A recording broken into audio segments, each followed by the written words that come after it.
Hi, and welcome to Blueprints to Buildings podcast. I'm your host, Glenn Palmer, and on this show, we interview the movers and shakers in the world of property and real estate development. This show was supported by something few developers have quietly been using on the side to get their projects funded and sold faster without touching traditional 3D models. It's early, it's clever, and it's changing how people see off-plan property.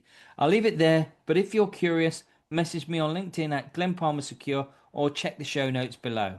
So today's guest is Megan Munoz. So Megan is a Remax Results agent and vice president of NAREP, which is the National Association of Hispanic Real Estate Professionals. Now, they specialize in first-time buyers, grant programs, and clients who need just that little extra support navigating credit or access challenges, all delivered with genuine heart from service shaped by her Air Force family background. Megan, warm welcome to the show. Let's jump straight into it, shall we? Thank you so much, Glenn. I appreciate you inviting me here. No problem whatsoever. So, one question I like to ask every single one of my guests because it changes so radically. So, if time travel became a reality and you had a chance to go back in time to who you were when you very first started your career, what advice would the person that you are now tell your younger self? I would tell myself to take advantage of all my free time. I I Yes. say that because I was previously married and I had two children from that marriage. So by the time I started real estate, they were pretty independent, in middle school, so that I didn't need to be there as much. Um, so I had a lot of free time. I could have really hit real estate harder, I Yeah. think. Worked harder on creating systems. If you Hmm. know anything about real estate agents and how they work, we're our own business owners, and we've got to create the systems and put them in place in order to keep our production flowing day to Yeah. day, month to month, year to year, feeding the pipeline, so to speak. So Yeah. um, now I have a 2-year-old, and I see now how much time I left on the table back then. So that is Yeah. definitely the one piece of advice I would tell Yeah. my former self. And that's the thing, time is the only thing that is, we can't have a track on. We can't slow down time, we can't speed it up. It's one of those things, it's one of those constants. It's And yes, it's yeah, the one it's just promise in life. that's it. It's just about getting that balance right, isn't it? Yes. So you've carved out a niche helping your first time buyers, people using those grant programs, and clients who often feel forgotten by the system. So, how do you guide someone who thinks ownership might be just a little bit out of their reach? How do you approach that? That is such a great question, Glenn. And the first thing I do is try to level with whoever it is I'm talking to. I want them to know that there are no dumb questions. If you don't know, you don't know. I've been Yeah. doing this for years, so it's like the back of my hand. I know the ins and outs of this business, and it's, just a walk in the park for me. But for someone who's never owned a home, for someone who's probably, and I'm not going to say probably, but potentially whose families have never owned homes, they really have no framework to understand the inner workings of how a contract works, or even how to get to that beginning stage of being Hmm. able to purchase a home. So, a lot of agents, we have consultations like first time home buyer consultations. Uh, I mine are very long. They're very long. They're probably about 2 hours long. Wow. And the reason for that is because there are there is just so much to go through. Like I said, I've had years of training. And I still have training every single month. There's training for me to go to. Every year we have requirements for training for our licenses. So it's a never-ending learning experience. So just imagine if you've never, ever even tried to purchase a home, where do you even start? Exactly. So Yeah. yeah, I try to be extremely transparent in my first time home buyer consultations. Um, I like to give real numbers to people. So I don't get too deep into their finances up front. I usually stick to just random numbers. The budget I usually say is like about 150. If you're purchasing a $150,000 home, these are going to be the costs up front before you even hit the closing table. And then Yeah. these are going to be the costs once you get to that closing table. I like to break it down so that they know what is earnest money. No, and I try Mm. to make it just as easy as possible, as very elementary as possible, so Yeah. that it's easy to understand. They're not walking away with too many questions, although, of course, if they have more, I encourage them to reach out in whatever way they're comfortable. And I try to make them feel that like they're important because when you have marginalized demographics of people who feel like they've been lost and haven't been able to get help, I want them to know that they are supportive and I do care more than Yeah. anything about their future, about their wellness, about their understanding of the process. And a win for them is a win for me. Yeah. I wouldn't say that I'm not a millionaire agent. I don't make hundreds of thousands of dollars because that's just not necessarily where my heart is. I'm not a Yeah. transactional agent.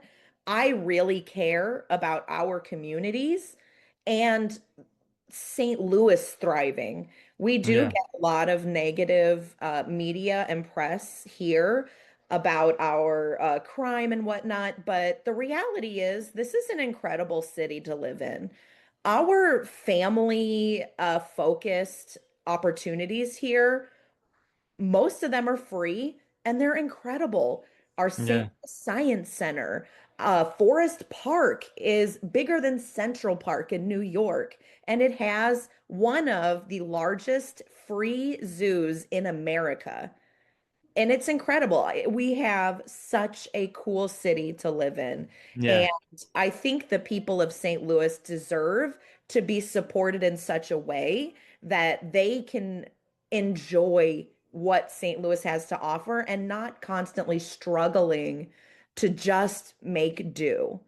So, that is why it's so important to me and why I do have such long consultations because I just want them to Yeah. go through the process and not come out at the end thinking or even saying, it just went so fast. I don't know what happened.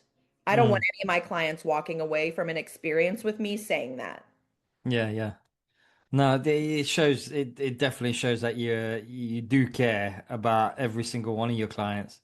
So the Midwest market has its own personality. So there's, pricing pressures, there's inventory swings, there's lending challenges. What's the Yeah. number one obstacle your local buyers face today, and how do you help move them past it? I would say currently in our current market, inventory.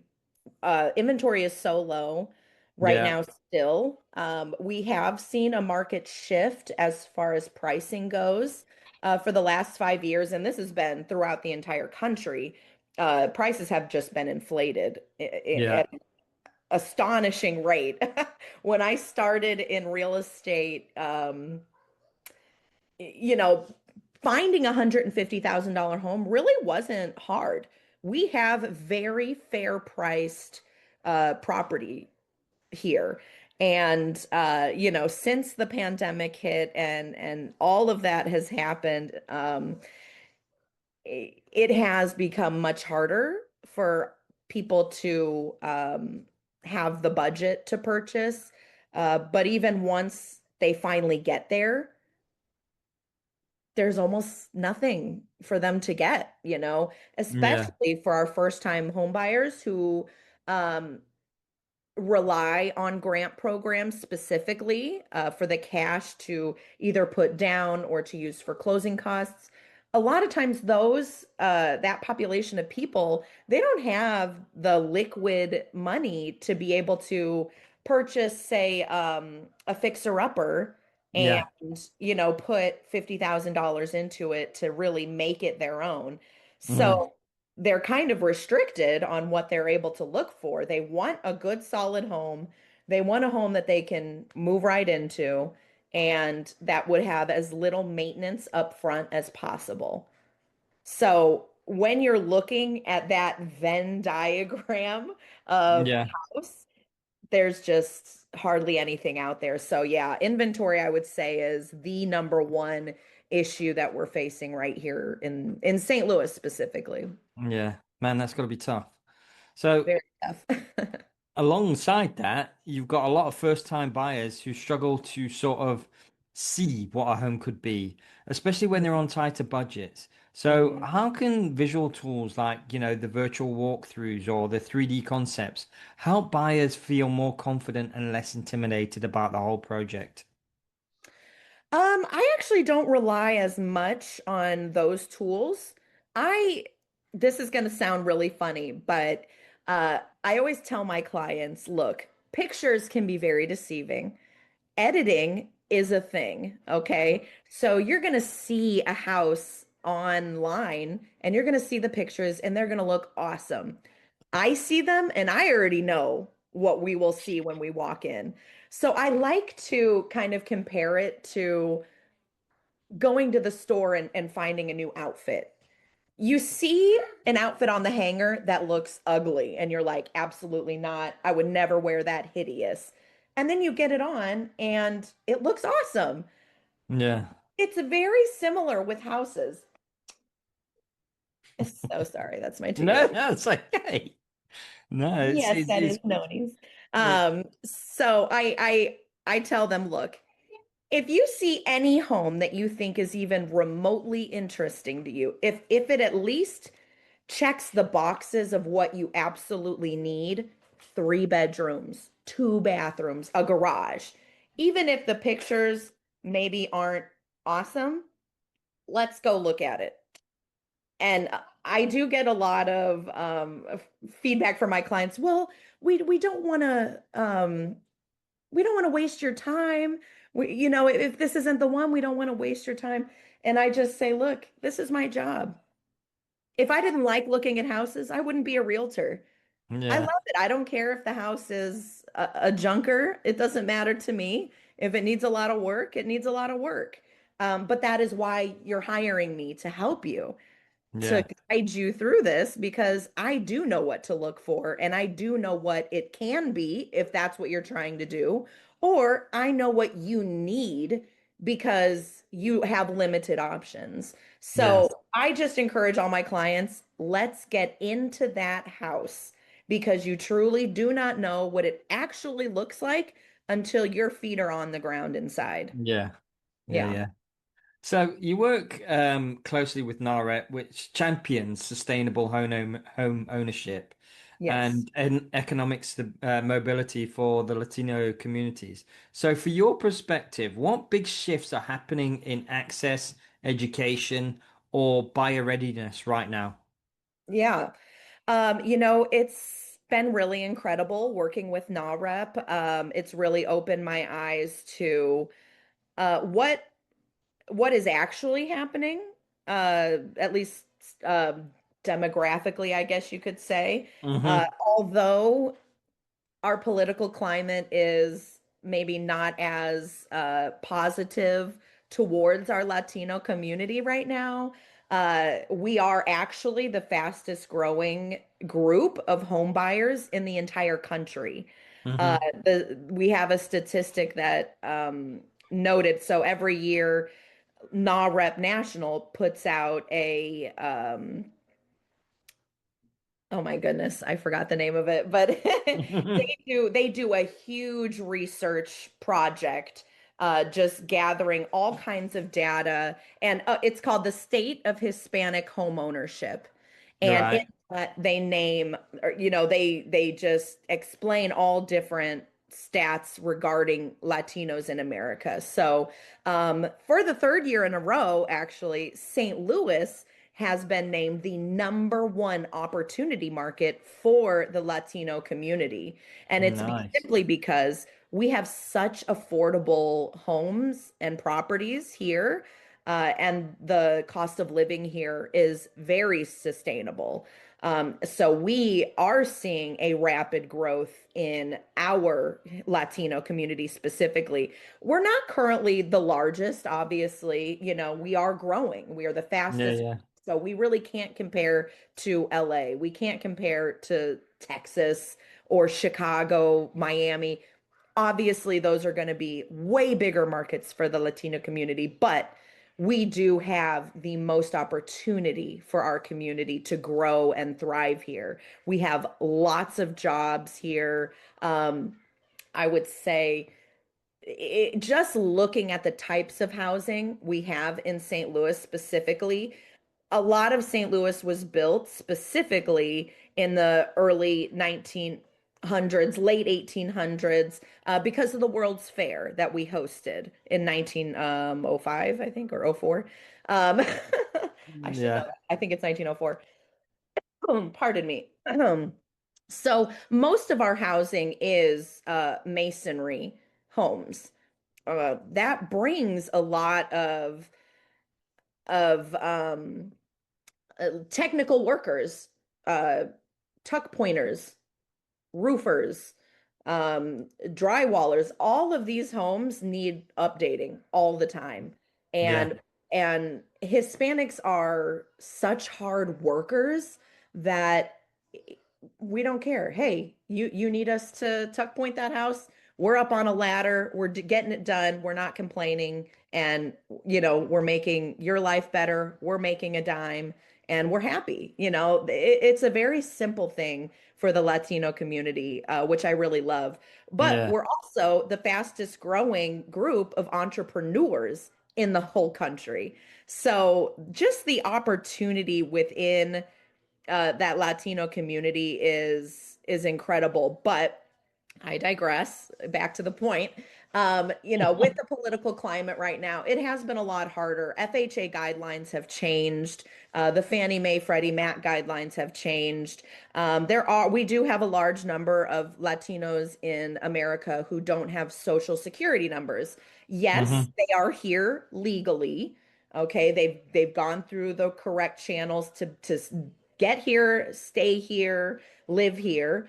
But they use what's called an I-10 number. So it's a tax ID number as opposed to a social security number, which would be a Yeah. naturalized citizen or a natural born citizen, right? So because of that, with these changes in the guidelines lending wise, it has seriously affected what kind of products we're even able to offer. They have gone from, you know, an arms full to just a little handful. Yeah. One good thing about the entrepreneurship of being a Latino, they're very good at saving money. So a lot of times, when lending doesn't end up working out for whatever reason, they are able to fall back on that cash, which is really awesome, and a testament to the Yeah. the grit and tenacity of our Yeah. community. So Brilliant. yeah, and of course NAREP, we're just doing whatever we can to um actually focus on realtors. We're actually focusing on educating realtors so that realtors can better help this growing Yeah. community. Well, Because, this yeah. that lends it perfectly into my next question. So your bio is all about heart and service. So, what's the one thing that real estate agents could do better when working with buyers who are anxious about their credit or their financial situation?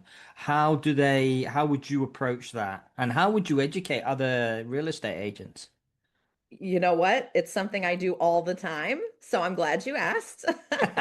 But networking, you've got to get out there and talk to people. I know a lot of agents who don't really like being with other agents. I can't speak for that. I'm not really sure about that, but in my time in real estate, I have been able to connect with some incredible organizations that offer free education to Wow. people who are looking to purchase, people who need help with their credit. I know every free program in St. Louis that offers that service for free.